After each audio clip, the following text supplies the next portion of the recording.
మీ ఎలాంటి వ్యాపార ప్రకటనలకైనా వెంటనే మా ఛానల్ సంప్రదించండి. అందరికీ నమస్కారం. నేను శిరీష. ఈరోజు మనతో పాటు ఉన్నారు ప్రముఖ ఆధ్యాత్మికవేత్త, జ్యోతిష్య వాస్తు పండితులు, శ్రీ లలితాదేవి ఉపాసకులు, బ్రహ్మశ్రీ నానాజీ పట్నాయక్ గారు. గురుగారితో మాట్లాడదాం. గురుగారు నమస్కారం. శ్రీమాత్రే నమః. గురుగారు, ముఖ్యంగా ఈ డిసెంబర్ 2025 మాసంలో ద్వాదశ రాశులైన మేషరాశి వారికి ఎలా ఉండబోతుందంటారు? ఎలాంటి జాగ్రత్తలు తీసుకోవచ్చంట? తప్పకుండా అమ్మ. ఫస్ట్ ఆఫ్ ఆల్ ఏంటంటే మేషరాశి వారికి ప్రస్తుతం లగ్నాధిపతి అష్టమంలో ఉన్నాడు. అష్టమంలో 3 గ్రహాలు ఉన్నాయి. 7వ తేదీ నుంచి లగ్నాధిపతి 9వ స్థానంలోకి వెళ్తున్నాడు. పంచమకేతువు, లాభరాహువు, వ్యయ స్థానంలో శని యొక్క సంచారం జరుగుతూ సప్తమంలో బుధుడు ఉంటూ ఆ యొక్క బుధుడు కూడా 7th నుంచి అష్టమంలోకి వస్తున్నాడు. అయితే ఈ యొక్క గ్రహాల మూలంగా గోచారంలో జరిగే కొన్ని మార్పులకి వీళ్ళ యొక్క జన్మజాతకానికి కొన్ని మార్పులు, మంచి చెడు అన్నీ ఉంటాయి.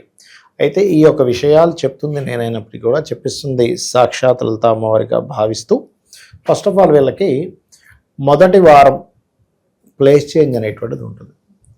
ఓకే, అదేవిధంగా 2, 3, 4 వారాలు పర్టికులర్గా కొంత ఆధ్యాత్మిక రంగాల వైపు వెళ్ళడము, కొంచెం సంతానంతోని, ఫ్రెండ్స్తోని తెలియని చిన్న ఎడబాటు, కొంచెం ఇష్టపడిన వారితో చిన్న చిన్న ఎడబాట్లు అవి చూపిస్తున్నాయి బలంగా. వీళ్ళకి ఫైనాన్షియల్ మ్యాటర్స్ కనుక తీసుకుంటే ధనపరమైనటువంటి విషయాల్లో సాఫ్ట్వేర్ రంగాలు లేదా ఆన్లైన్ త్రూగా ధనం సంపాదించేటువంటి విషయాలు ఏవైతే ఉంటాయో అవి చాలా చక్కగా ఉంటాయి వీళ్ళకి చెప్పాలంటే. ఓకే, అలాగే మరొక విషయం ఏంటంటే ఇక్కడ కొత్త అగ్రిమెంట్స్, ఆన్లైన్ అగ్రిమెంట్స్ అంటారు చూసారా, కొత్తగా ఏదైనా ఆన్లైన్ అగ్రిమెంట్స్ అనేవి బలంగా చూపిస్తున్నాయి వీళ్ళకి.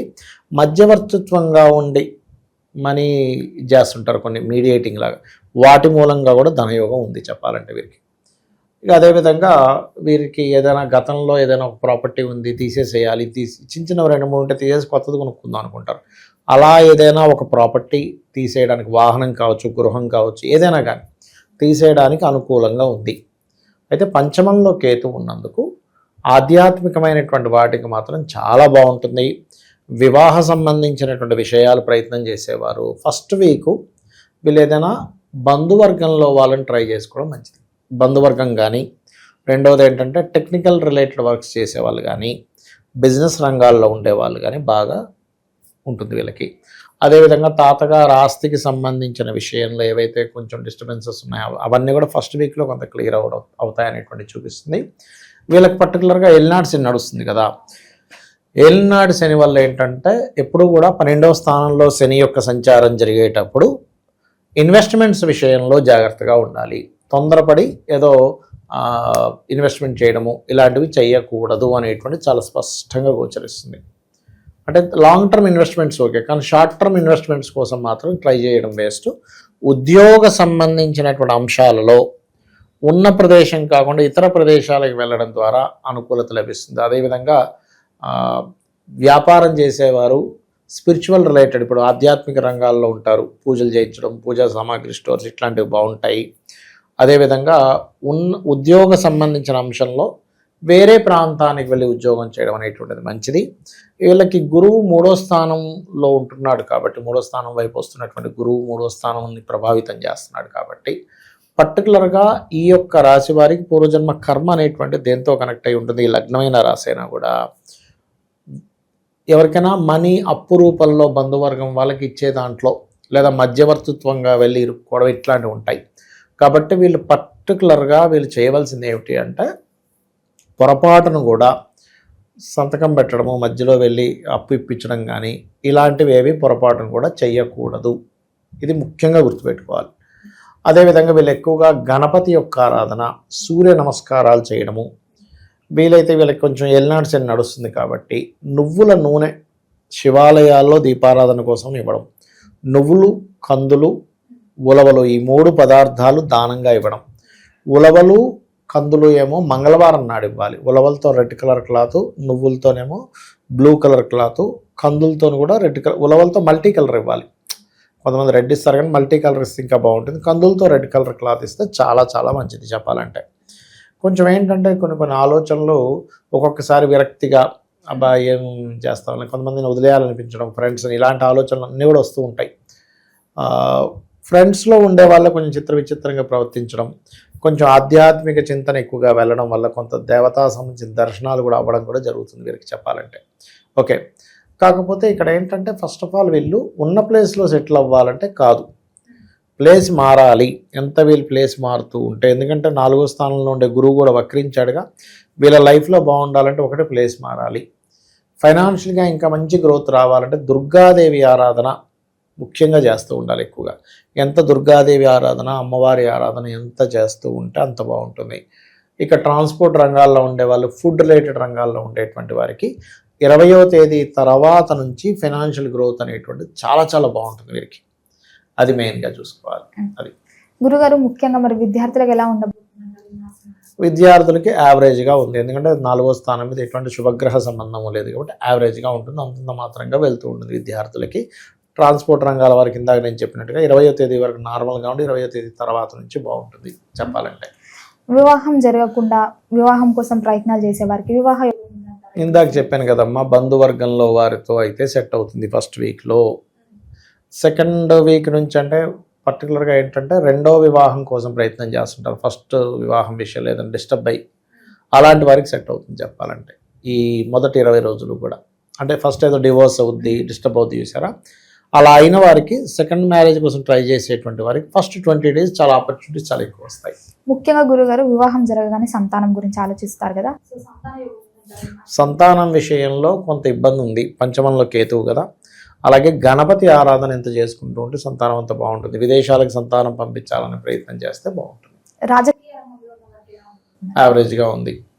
ఓవరాల్ గా గురుగారు మరి ప్రతి ఒక్కరు ఈ రాశి వారు ఎలాంటి పరిహారాలు చేసుకోవచ్చు? గణపతి ఆరాధన, సూర్య నమస్కారాలు ఎక్కువగా చేసుకోవాలి. గురుగారు మొత్తం మీద ఈ రాశి వారికి మాసం గురుగారు ఇంతవరకు మనము గోచార జాతకాల గురించి చెప్తున్నారు. సో వ్యక్తిగతంగా మన జాతకాలని ఎలా తెలియజేస్తారు గురుగారు?